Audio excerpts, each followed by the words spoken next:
আজ তোমাদের সঙ্গে শেয়ার করলাম ভোলা মাছের ঝাল। গরম ভাতে ভোলা মাছের ঝাল হলে জাস্ট আর কিছুই লাগে না।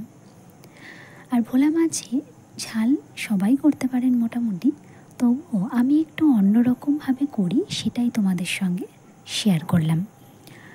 আগেই বলে রাখি, কড়ার দিকে কিন্তু নজর দিও না। এই কড়াইটা আমার বরের বিয়ের আগের, আমাদের বিয়ের অনেক আগের এটা কড়াই। এতটাই মায়া ধরে গেছে যে ফেলতে পারি না, সেই জন্য।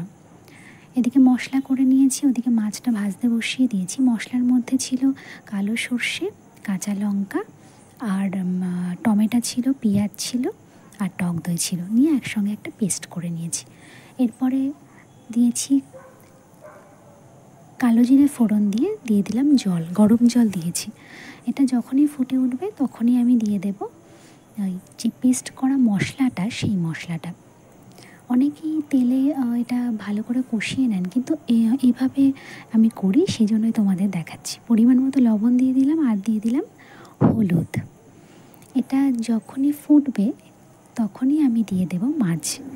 আমি একটু কম তেলে রান্না করার চেষ্টা করি, যেহেতু এখন স্বাস্থ্যের কথা মাথায় রেখেই আমাদের রান্নাটা করতে হয়, সেই জন্য আমি কম তেলে যাতে একটু টেস্টি খাবার হয় সেইভাবে করার চেষ্টা করি। এটা ভালোভাবেই ফুটতে শুরু করে দিয়েছে। এবার আমি দিয়ে দেব মাছ। মাছগুলো আগে থেকেই ভাজা ছিল, সেগুলোই দিয়ে দিলাম। মাছগুলো খুব একটা বড় নয়, কিন্তু এই সাইজের মাছগুলো আমার যেন বেশি ভালো লাগে। আর আমরা তো পরিবারে কয়েকজন মাত্র, সেই জন্য এই কয়েকটা মাছেই আমাদের হয়ে যায়। মাছ আমরা খুব কম খাই।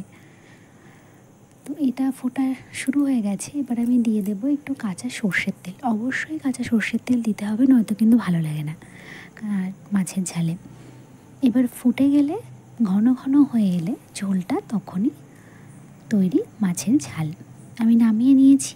দেখো কত সুন্দর কালার এসেছে। একটা মাছের মাথা ভেঙে গেছে, তো সেই মাছটাই দেখতে পাচ্ছ তোমরা। হ্যাঁ, মাছের মাথাটা ভেঙে গেছে, ওই যে মাথাটা আবার দিয়ে দিলাম এখানে। আর ঝোল বেশি করিনি, কেননা মাছের ঝালে অতটা ঝোল করলে ভালো লাগে না, একটু মাখা মাখা হলেই তবেই ভালো লাগে। ব্যাস, তৈরি ভোলা মাছের ঝাল। এবার গরম ভাত নিয়ে নিলাম, ধোয়া ওঠা ভাত, আর তার সঙ্গে নিয়ে নিলাম মাছের ঝাল। কার কার প্রিয় অবশ্যই কিন্তু কমেন্টে জানিও।